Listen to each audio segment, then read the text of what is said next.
Can you hear me okay? No, yeah, Keith. Go ahead. Hi, Steve. I'm just saying it seems that's twice now this season you seem to have got Liverpool angry by scoring first. It's one way of putting it.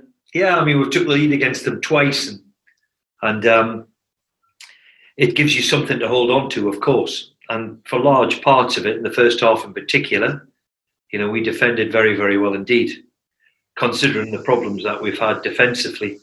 I have to say, when they brought on the front three, you do realise, especially in an empty stadium, just what quality the three of them have got. So, but over and all, we did okay. We did okay in large parts. We had a hunger and a desire about us, which I couldn't fault. But in the end, we weren't quite good enough. I know you said on Friday that finishing 13th, 14th shouldn't be seen as success for Newcastle. But after what has been a long, hard, unprecedented season, how would you sum it up? Yeah, I mean, you're right. It's been a long, hard summer and a summer of change, of course. And when there's change, there's always unrest or what have you. So, but it's been a difficult season in a lot of respects, from the lockdown to change to the big thing for us as well is the number of times we've gone into games with injuries has been horrendous. So it was something we'll have to look at. We seem to be affected worse off than most. Again, today we're missing 7 or 8. And when you get to that sort of level, missing 7 or 8, it's something which has blighted us this season. So let's hope next season can be a little bit kinder in that department. When you say you might have to look at things, what do you mean just in terms of the training schedule? Soft tissue injuries, for example, were down from last season. The medical side. We have had a lot, to be fair. A dislocation of Fab Shah is one. Kieran Clark going in for a tackle with a broken ankle. A metatarsal for Matty Ritchie. The injuries to Dwight Gale. It's been relentless. So that is something which, can we do better? Can we have a look at? And we'll see. And just finally for me, you said at the start of the season, obviously when you got the job, this was your dream to be the Newcastle United manager. There's been a lot going on this year, but have you enjoyed it? Can you use that word? Well, I've tried to enjoy it, Keith, and of course, a long, hard season like it is, there's going to be a few ups and a few downs, of course.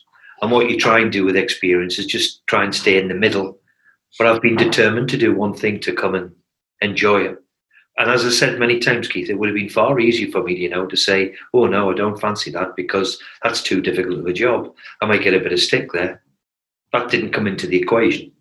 The equation was, I'm a Newcastle lad through and through, and I want the club to do well. And that's been the same since I was a kid. It's something which I always look for, those Newcastle's result. So to be the manager of it, it's been a pleasure so far. Let's see where it takes us in the summer. Okay, Luke Edwards. Hi, Steve. I was a press conference in a long season. I hear you've spoken to Mike Ashley just there at the end. Will you speak to him again soon? Because you've really got to start planning for next season now, haven't you? Yeah, I've got to call into him on Wednesday. I think it was quite important to tell everybody, look, he wanted to say well done to the staff and to the players for all the hard work. So in that respect, it was good to hear from him. And as I said, he wanted to just thank the players, thank the staff for all their efforts this year. And that was basically it. Lee Ryder. Hi, Steve. Lee. Yeah, was it on a Zoom conference that you spoke to Mike Ashley? Yes. Was that with all the squad together? All the squad, all the players, all the staff, everybody concerned. Yes. Chris Conway. Hi, Steve. Just to ask there, it kind of feels like you and the players have done your part. You've done everything you can. It's now down to the Premier League when it comes to the takeover, isn't it?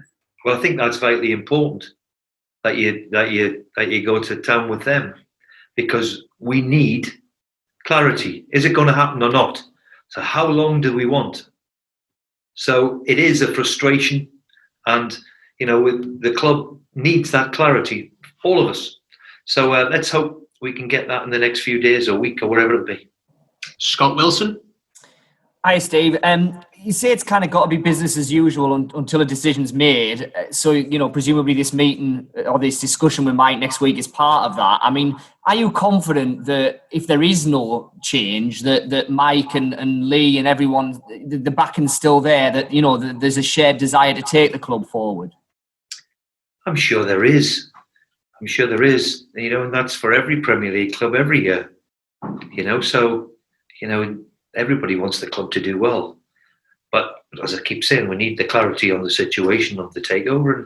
And if that's not going to happen, then we need to know quickly. So we can't be business as usual. Miles Starford? How was Mike Ashley's demeanour? Obviously, I couldn't see his demeanour. He just said, thank you very much to all the players, as I've just said to you. That was it. Back to Lee Ryder. Steve, Dwight Gale got another goal today. I mean, it'd be good for him to get a good pre-season under his belt now and hopefully come back firing next year.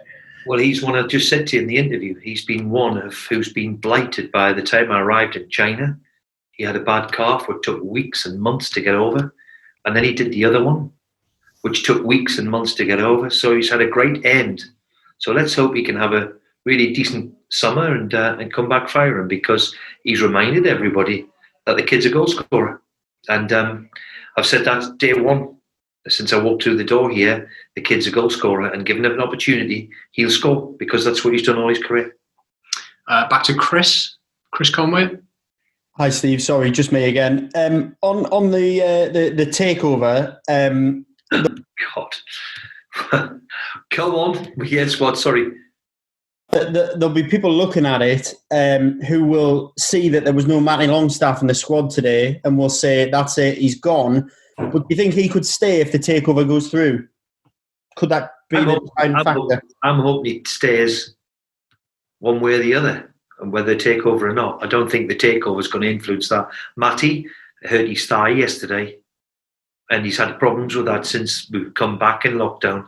So I was never going to risk him. Thankfully, his brother was okay, but I don't think Matty Longstaff's situation will depend on whether there's going to be a takeover or not.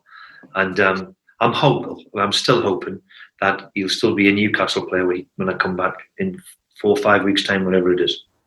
Thanks, Chris. Back to Scott Wilson. And just the loan lads, Steve. I mean, what's the time frame with them? Will you discuss their positions with them before they disappear off for the summer, or will you let them go on their way? And I've let them go on their way, because I mean, communication now is so easy. So look, we'll have to have conversations with their respective clubs, and look to see if we're going to make any of them permanent, or the alternative is can we have them again for another year and long, whatever. Let's see what the situation happens and see what that develops. And last question, Miles Starford. Kellen Watt's got on late in the game. Must have been pleased to be able to introduce him at the. Well, he'll be remembered that one. You make your debut against the mighty Liverpool team of the champions. He'll remember that 20 minutes. So, yeah, he's been training with us for the last 6 weeks and looks a good player, the kid. So, good to see him get his chance.